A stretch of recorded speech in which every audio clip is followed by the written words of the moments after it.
Thank you very much, Mr. Chairman. Today we will consider a multitude of measures related to capital markets, defense production, the Financial Stability Oversight Council, and the Consumer Financial Protection Bureau.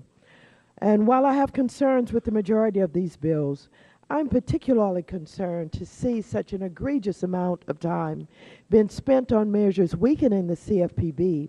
This misuse of this committee's time and resources is even more disheartening as the renewal of two major initiatives critical to helping small businesses, creating jobs, and spurring economic growth continue to go unaddressed. Now, I am appreciative the chairman just advised me prior to taking up the committee that we should be and perhaps will be taking up the Terrorism Risk Insurance Act next week, which ensures our largest venues, businesses, and employers have affordable access to terrorism insurance coverage.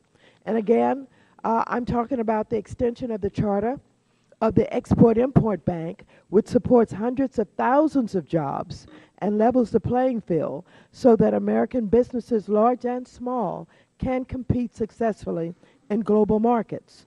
Each additional day this committee ignores these items generates continued uncertainty for American businesses that actually hurts job creation, our competitiveness, and the economy.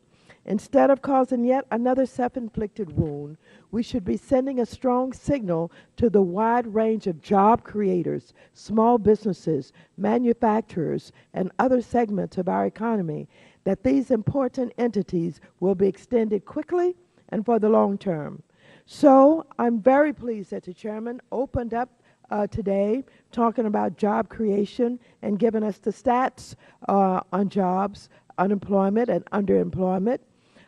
So I want us all to make these measures a real priority.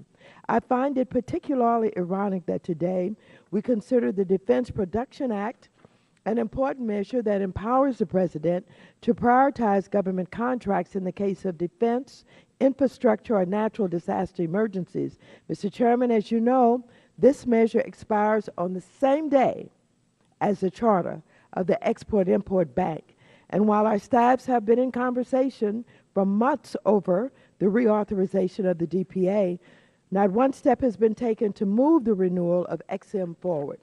Democrats believe we must stop wasting the few legislative days we have left in this session and quickly move on legislation to renew XM and TRIA to ensure our job creators have the support they need to continue driving our economy forward.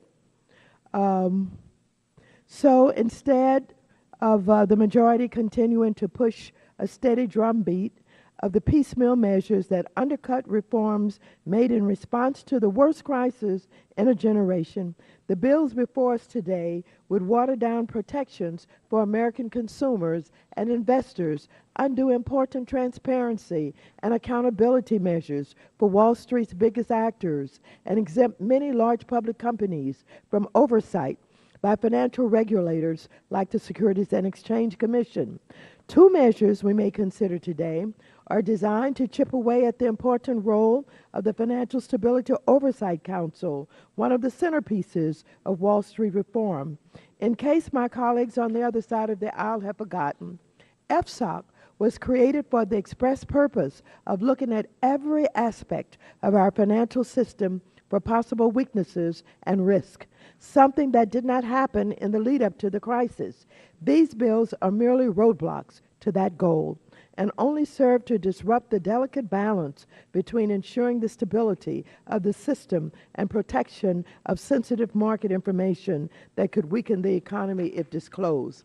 9 measures making changes to the CFPB will also be considered, and I'm not opposed to making improvements, but let's make one thing clear. Many of the Republican members of this committee did not support the Bureau's creation and are part of a continued effort to bog it down with additional paperwork, increase its bureaucratic responsibilities, and eliminate important tools at their disposal. While I do support reasonable efforts to improve the Bureau, I find it hard to negotiate in good faith with those who are only interested in destroying it. Finally, we will be offering a number of amendments to these measures today. Where possible, we will attempt to underscore the importance of diversity and inclusion of women and minorities. I expect my friends on the opposite side of the aisle to look favorably on these amendments, as I hope their actions and commitment to diversity today match the rhetoric we have all heard in the ongoing investigations regarding the CFPB. Mr. Chairman, I thank you, and I yield back the balance of my time. Pursuant to